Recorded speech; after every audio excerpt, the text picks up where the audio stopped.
Hello and welcome to the 49ers First and 10 podcast.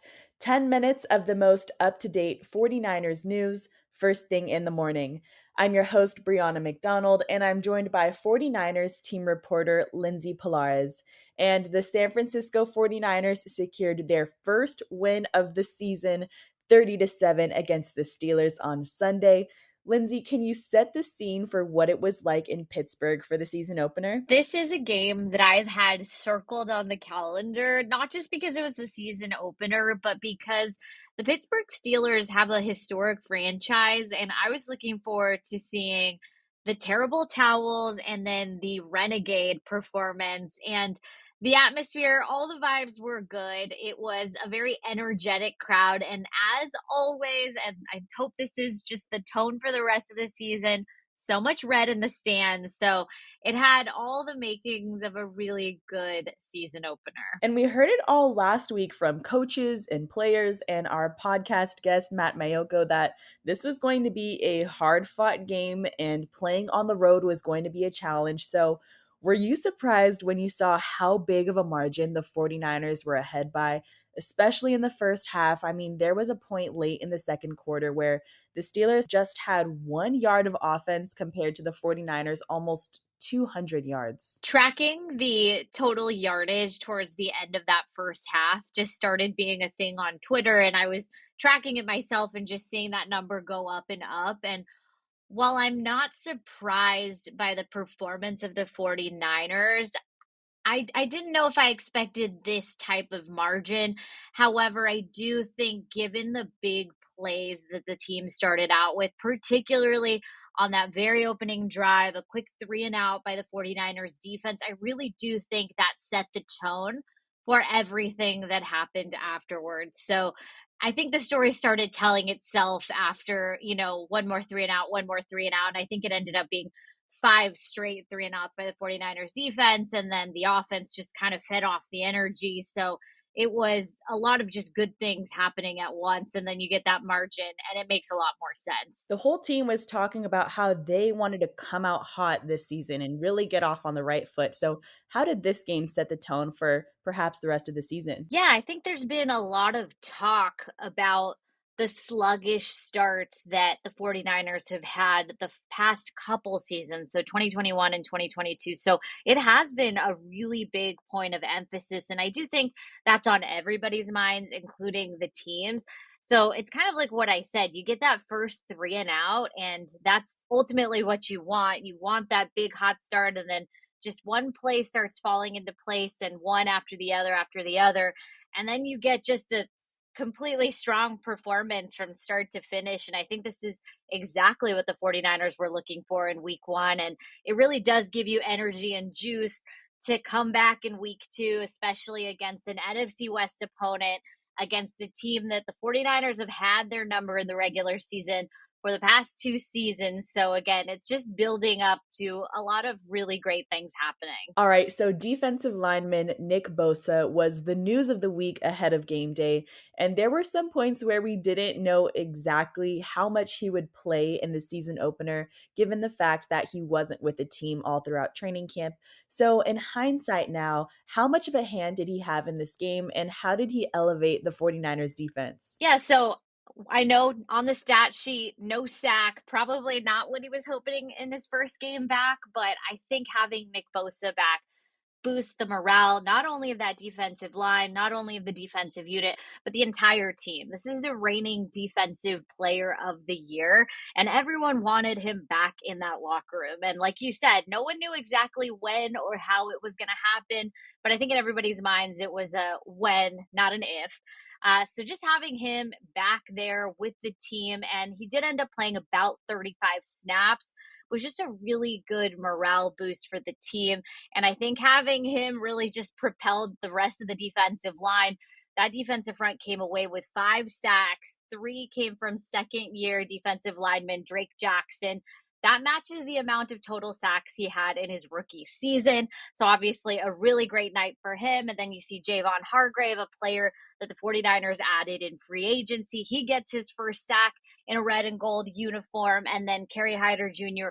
rounded out that 5 sack performance by the defensive line. Yeah, I was just about to ask, speaking of the defensive line, what did you think of the 49ers fully completed and revamped D line in this game? There was a huge point of emphasis on that group throughout the offseason. Yeah, so I don't want to get too ahead of myself because there are 16 more regular season games to go, but I will say it was a promising first performance and not too shocking either. One big conversation of training camp in the preseason has been the improvement of Drake Jackson, and visibly you saw that because he added muscle and he's looking just as athletic as he has, really since his rookie season, but you got to see him apply that in a live action game. Again, really encouraging for him. And obviously, Javon Hargrave is someone that everyone saw how well he did in 2022 with the Philadelphia Eagles.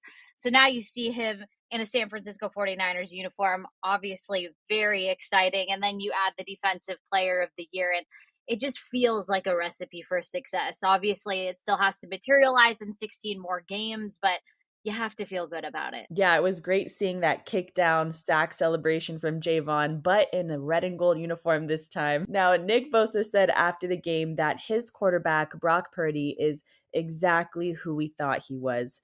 Talk to me about Purdy's first full game back from injury and what stood out to you. I think he looked like he didn't skip a beat. It's amazing to me that he suffered a season-ending right elbow injury, went through off-season surgery, was able to come back in time for training camp, and really it's as if none of that happened.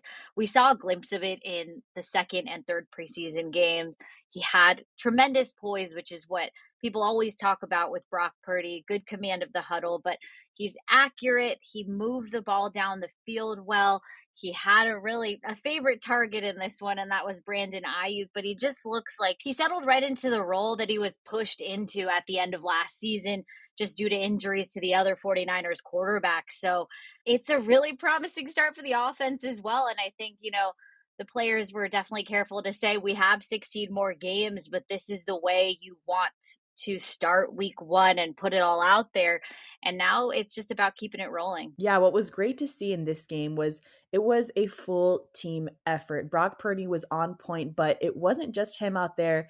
Every guy around him was dialed in.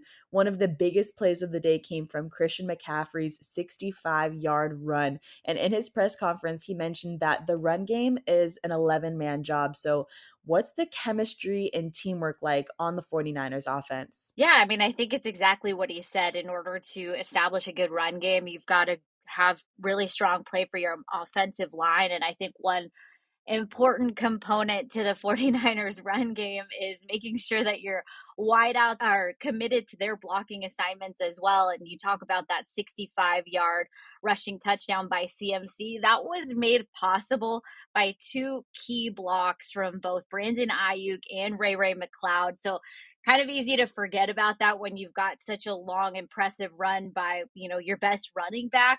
But to see those two guys, especially downfield, toss defenders to the side, you just know that this is an offense that is working for each other.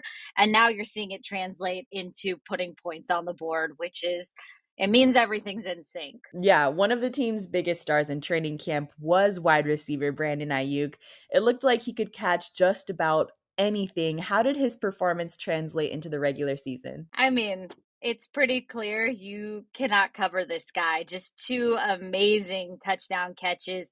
He got himself open in the back of the end zone for that first one. And then the second, he had a defender all over him, was still able to make that grab in the right front corner of the end zone. I mean, he said he wanted to go off this season. He practiced like he wanted to, and now you got to see it in a live game. So I think plenty more to come from Brandon Aiyuk in 2023. And on another note, the team had a bit of a kicker scare in the final preseason game, but it looks like things got sorted out just before the start of the season.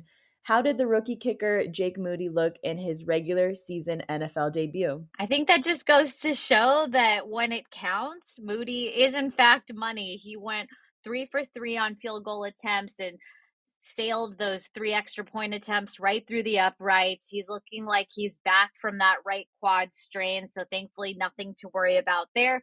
And, he's young. It's going to be a settling in process, but to come out and do that in your first NFL regular season game definitely gives you a confidence boost and one that he's going to need for the rest of the season. All right, well, that will do it for today. Thank you so much, Lindsay, for joining me on this episode.